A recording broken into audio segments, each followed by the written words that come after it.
Hola.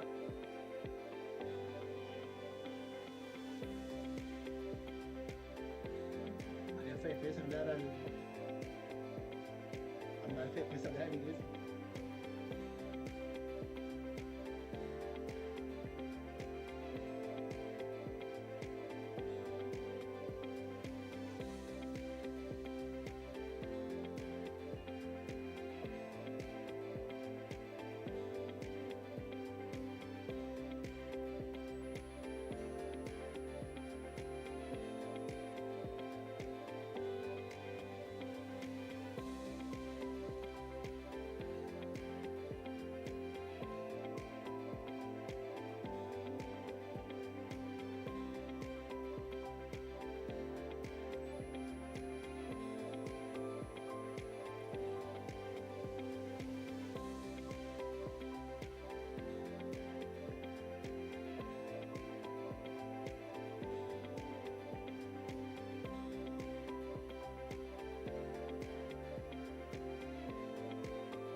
Hola, hola, buenos días. En 2 minutos empezamos.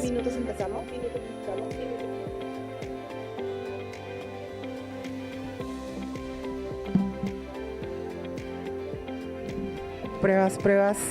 Y se baja. Hola, hola. ¿Se siente? Hola. Hola.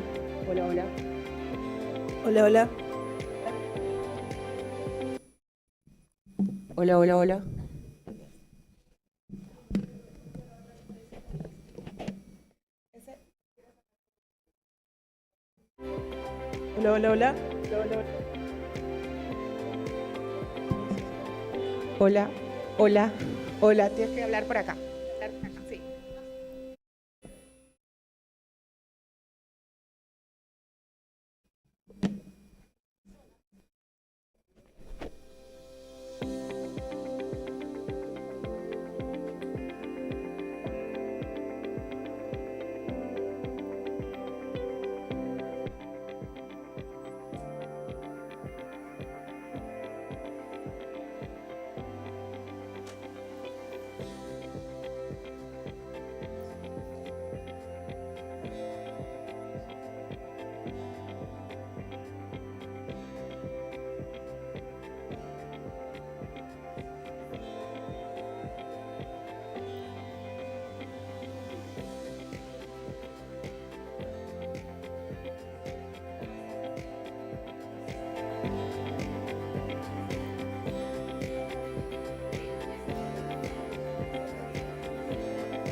Hola.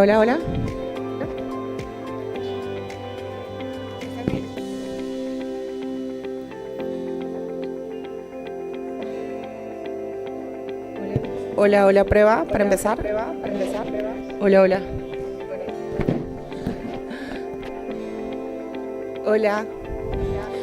Hola, por favor, tome asiento. Vamos a empezar. Buenos días. Buenos días con todos y todas. Bienvenidos al segundo día del Foro Clima y Aire Limpio, en dónde estamos y hacia dónde vamos en Transporte Urbano y Maquinaria en Latinoamérica.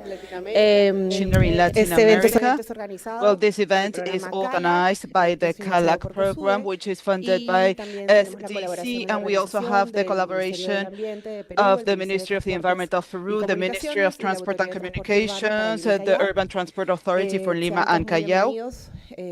Welcome everybody, and welcome all those joining us from Zoom, from the Zoom link. Let us continue with the third session on environmental quality and health, and for this, let me introduce Marco Balan, Mexico coordinator of the CALAC program, so he can moderate this session. Muy buenos días a todos ustedes.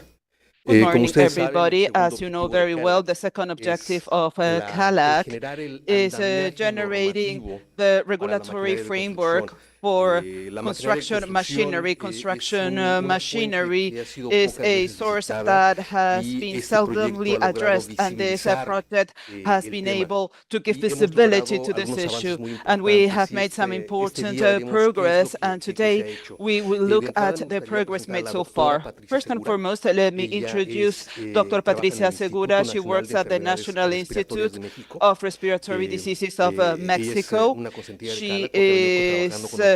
She has been working with CALAC for a long time, and we appreciate her support very much. He is head of the Department of the Bronchial Diseases, and she is a professor of the Tecnológico de Monterrey and UNAM. She is a member of the National System of Researchers and part of the Red Camp. She has a PhD on biomedical sciences by UNAM, and she has done a stage in Liège, Belgium.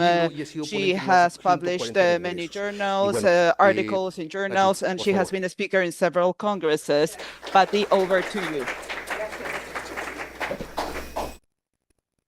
Perfecto. Con este adelanto. Bueno, muchísimas gracias. Well, thank you very much. First and foremost, I wish to express my gratitude to the organizers for inviting me. For me, it's a pleasure to address this audience today. I don't know if you can start sharing my presentation. Well, the reason why we are here is to improve the quality of air, because what we care about is health. One, health, the health of the human being, the health of plants, of animals, the health of the environment, because all of that ends up having an impact on our own lives. And it is worth mentioning that we have been studying for many years the effects that different pollutants generate in the health of the human being, but we haven't studied much what is the impact of ultrafine particles or nanoparticles. And this is the moment to study this, to learn more about this. First of all, let me tell you what the exposoma is. The exposoma is when biology meets chemistry. What does this mean? This means that from the moment we are conceived up to our last breath, we are going to be receiving chemical substances in our body that are going to define who we are and who we will become, for better or for worse. Among those chemicals, we have the food, the medications, which are beneficial, but we will also find all those chemical substances that we breathe, that we eat, that enter our body by causing harm, such as the pollutants. And the pollutants are going to generate effects on our genetics, are going to have effects on our defense system. Even we are the world of many microorganisms. What they are going to do is to modify the microbiome. So this is very important, because there are going to be moments in our lives where we are going to be more susceptible to those chemical substances when we are born, a pregnant woman, older adults. So chemistry determines what biology will mean in the end. But we need to understand what is a nanoparticle, a polluting nanoparticle. What is an ultrafine particle? Can you move on to the next slide? Ultrafine particles. ¿Me puede regresar la anterior, por favor? La anterior. Esa, mira. Las nanopartículas nanoparticles or ultrafine particles are particles that measure 0.90 of a meter. They are so small that they do not take into account the current physical laws. Gravity does not affect them. This means that they are suspended in the air for a long period of time. For you to have an idea, it would be the 1,000th part of a hair. Can you go back one slide, please? It is important to know where do they come from, what is their origin. We have natural origins such as volcanic eruptions, aerosols, etc. But over 75% of them are anthropogenic. It is the human activity which generates these ultrafine particles. And first we have all the mobile vehicle emissions, the automotive industry, the construction industry, heavy machinery. These are going to be one of the most important sources for these nanoparticles. In this forum, then it is worth addressing them and discussing them further. We need to remember that suspended particles, these nanoparticles, can be generated from a primary source. From the primary source, they can reach the environment, and we are going to breathe them or be exposed to them. And once in the environment, our atmosphere is like a cooker, a pressure cooker, and this will generate secondary and tertiary pollutants. These particles are highly reactive. They are going to lead to nucleation, condensation, agglomeration, and they can enter our body through the airways.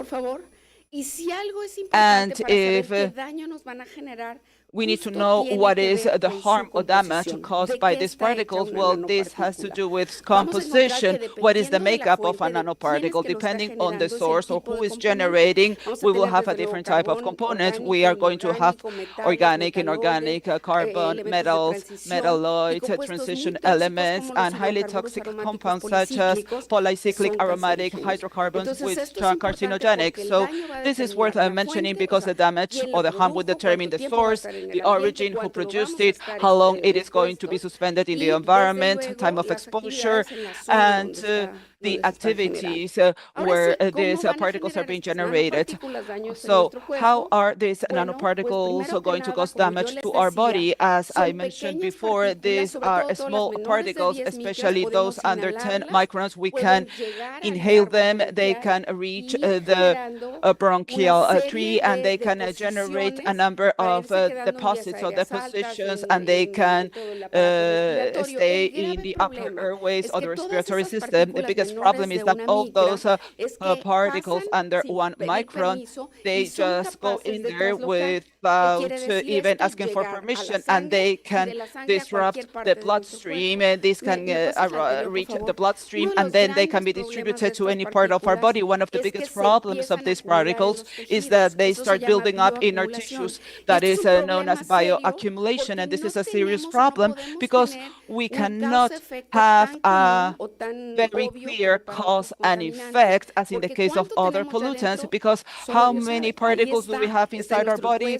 Only God knows. It is in our bones, in our brain, in the liver, in the kidney, and it is very easy for them to come in, but it is very difficult to expel them from our body. Once inside our body, they can even reach the genetic material, they can affect our DNA, they can have an effect on our defenses, they can generate effects on different tissues.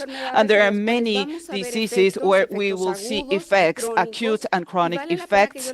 And it is worth mentioning that this is not a straightforward cause and effect relationship where the P2.5 can lead to a cardiovascular disease or an asthma event, but that bioaccumulation can then be associated or not with a worsening of an EPOC, COPD, asthma, cancer, mental diseases or mental illnesses or other effects. The most important ones are going to be the long-term chronic effects. And we can associate it with anything: metabolic diseases, diabetes, obesity, cardiovascular diseases, blood vessel problems, problems in the kidney, in the liver, and this is one of the biggest problems. This type of particles, it is very difficult to measure them in the environment. It is extremely difficult to measure them on our tissues. That is why we have this pressing need of developing new technologies to determine the extent of these particles and what are the effects of these particles. It is worth indicating that cells generate something called oxidative stress. They are generating oxidative forms of oxygen that harm our cells. It is also important to know that they are related to inhalation, to the release of substances that can lead to fibrosis, cancer, mutagenicity. That is why it is so important to continue to study them so we can know what kind of damage they can cause. It is also worth mentioning that they are endocrinous disruptors. They affect all the hormonal axis that we have. So many diseases that didn't used to exist before, they might be associated with this. The polycystic ovary, endometriosis, hemomatosis, many diseases that men and women didn't have because these particles didn't exist. They were present in very low concentrations. So it is important for us to know that anything that can enter a body through very small particles, they can even reach through the olfactic bulb, they can reach our brain, and it can lead to damage or harm in our systems. So what is the challenge ahead of us? It is worth knowing that depending on the makeup or composition of this material, we will have different effects on the immune system, whether it is going to cause more inflammation, more cancer, more fibrosis cases. So it is important to determine this. Very importantly, we have people who are much more susceptible, as I said, because of their age or the physiological status. But I would like to focus on people who are highly exposed because of work-related situations. In this type of pollutants, it is much more common in people who work in plants or factories, especially work in the yards, in gas power plants. All of them are highly exposed to these substances, in addition to the substances present in the environment, but because of their line of work, they're going to be overexposed. This is very important because we need to take into account that these are people that are going to be constantly exposed to these substances. So we go back one slide. Very importantly, as I said, these conditions, such as having a person who have a cardiovascular disease, with a metabolic syndrome, diabetes, hypertension, the more they are exposed, the more at risk they are of having these diseases. So which are these perspectives or everything that we need to consider for the automotive sector, for machinery, for construction? First and foremost, the WHO does not even provide recommendation thresholds because of this bioaccumulation, because we do not know how many nanoparticles do you have inside your body. We have no idea about this. So what they issue are just recommendations, but they do have the intent of preventing the exposure to those nanoparticles. First and foremost, we need to measure them. They are not measured anywhere in this planet. We have to do it.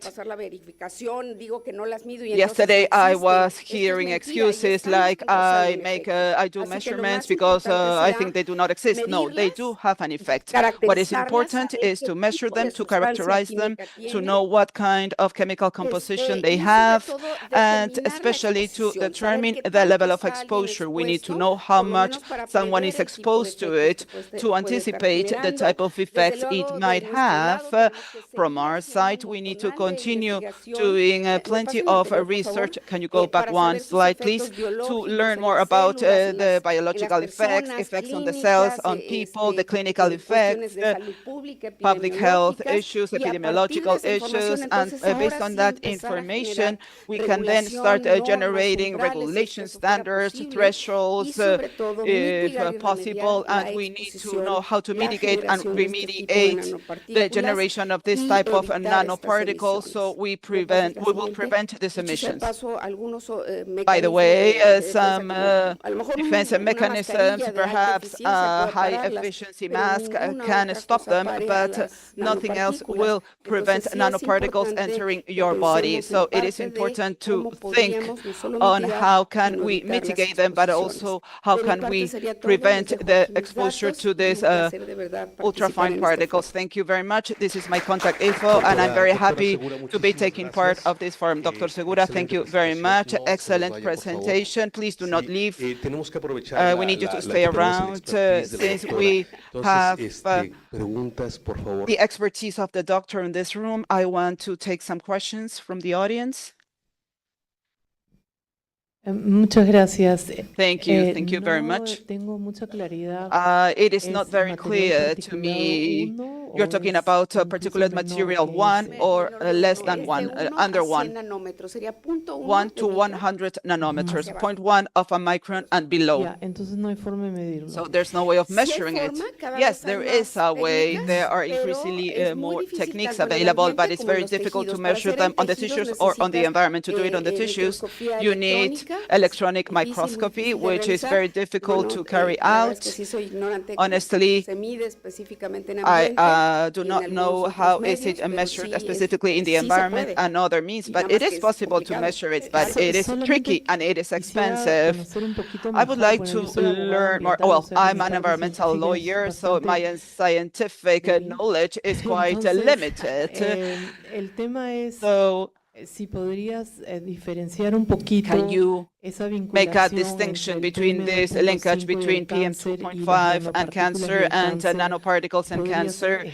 Can you please elaborate on that? Thank you. Yes.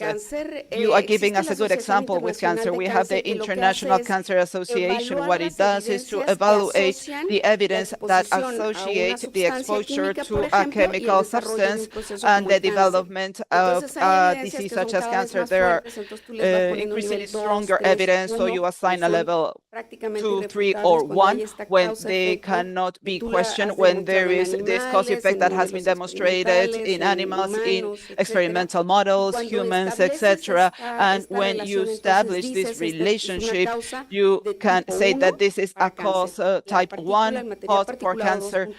The PM2.5 particle is directly associated with cancer. We are working on that. That is why one of the biggest problems is that until they start measuring these ultrafine particles in Mexico, they are already doing that. Marlene will elaborate on this, but experimentally, this is not something that an air quality measurement system is doing routinely. So when this is done, for instance, particles, PM2.5 particles, we have inventories from many years, so you can start generating this cause-effect evidence that will provide you with the regulatory framework of foundation to indicate that this is cause of this and that. So in trying to measure your presence and the consequences, once we have them, where I can tell you, the person was working in this factory because he was working in this factory, and we have found them in the tissue after doing an autopsy in this person. So then I can have this evidence and I can relate it and say, this is causing that. We might be doing this now in cells, where I can see, yes, I added the nanoparticle to the cell and it caused damage or harm. So the experimental evidence are available, but we still need more populational evidence to establish those thresholds or regulations. I hope I was clear in my answer. Yes, we have 2 more questions, and we are going to take advantage of the doctor's expertise here. Yes, thank you very much, Patricia, for your presentation. In Bogota, we have different electrical bus logistical centers that do not have any emissions, but they are located in the outskirts of the city.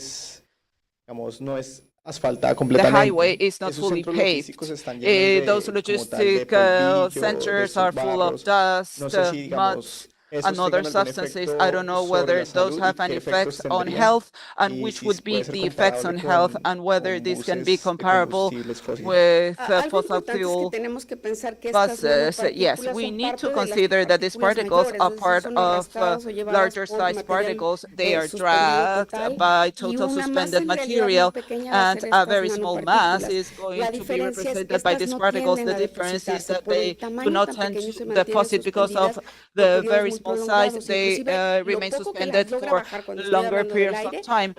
So whenever they come down to the soil, it is through rain, but then they can evaporate and they come up and they become resuspended. So whenever you have larger size or coarser particles, sooner or later it is going to be deposited on the ground after some time, but the ultrafine particle remains suspended, and that is part of the problem. The problem is that those aerosols are maintained or suspended in the environment, and your respiratory system, the particles, if you breathe through the nose, they are going to be suspended or remain in the upper airways, or if you breathe through the mouth, in the bronchia. So that is why I was saying that part of the defense mechanisms, such as mucus or so laminar flows that we have, they are not significant barrier because they just pass through. So this leads to several problems such as rhinitis, conjunctivitis. But as I said, they can enter even the most difficult parts of your body or the environment. Thank you. Thank you very much. Jaime has a question over here. Muchas gracias, doctora Patricia. Thank you very much, Dr. Patricia, for such an excellent presentation. My question has to do with something that has been extensively discussed, and it is always justified in the regulatory frameworks, which is the impact. Combustible diésel o las emisiones de diésel son consideradas emissions are considered cancerígenas tipo as 1.